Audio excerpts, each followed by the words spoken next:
നമുക്കെല്ലാവർക്കും അറിയാം, കടൽ ജലം നിറയെ ഉപ്പ്, ലവണം, നമുക്കറിയാലോ ഉപ്പ് നിറയെ ഉണ്ട് അതിൽ. സൂര്യപ്രകാശമേറ്റ് നീരാവിയായി അതേ ജലം മുകളിലോട്ട് പോകുമ്പോൾ മേഘമായി നിലനിന്നിട്ട് ഭൂമിയിലേക്ക് അത് പതിക്കുമ്പോൾ ഉപ്പ് എവിടെ പോയി? കടലിൽ ജലമായിരുന്നു, മഴയായി പെയ്യുമ്പോഴും ജലം തന്നെയാണ്, പക്ഷേ സ്വഭാവത്തിൽ വ്യത്യാസം വന്നു.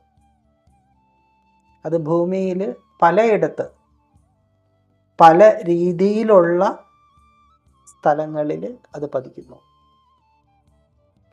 അതനുസരിച്ചിട്ട് നീരുറവകൾ ഉണ്ടാകുന്നു.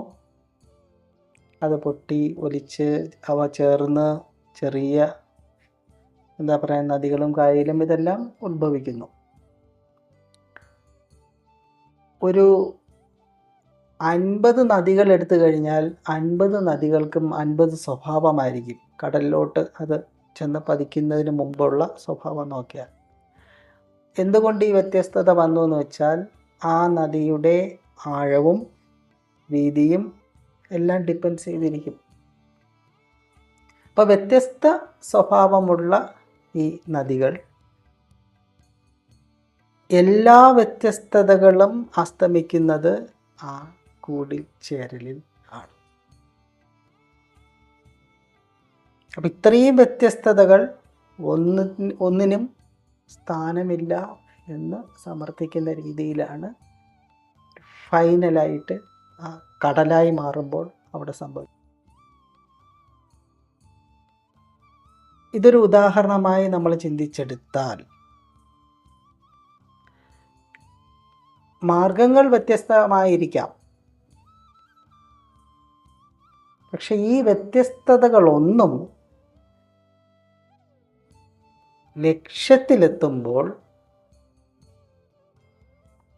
അൺഇമ്പോർട്ടൻ്റ് ആണ്.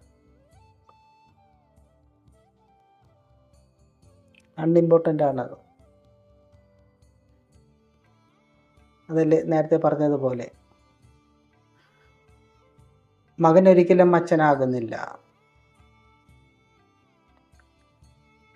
പുഴയും കടലും ഒന്ന് തന്നെയാണ് എന്നൊക്കെ പറയുന്ന ഇത്തരം ഈ വ്യത്യസ്തതകൾ, ഈ ഐഡിയോളജികളെല്ലാം വ്യത്യസ്തതകളാണ്, ഇതാണ് ശരി അതാണ് തെറ്റ് എന്ന് പറഞ്ഞ് പോകുന്ന ആ വ്യത്യസ്തതകൾക്കൊന്നും ഫൈനൽ നമ്മളിൽ എത്തുന്ന അല്ലെങ്കിൽ ഒരു സാക്ഷാത്കാരം എന്നൊക്കെ പറയുന്ന ഒരു സ്റ്റേജ് ഉണ്ടല്ലോ, ആ മെർജിങ്ങിൽ ഈ വ്യത്യസ്തതകൾക്കൊന്നും സ്ഥാനമില്ല.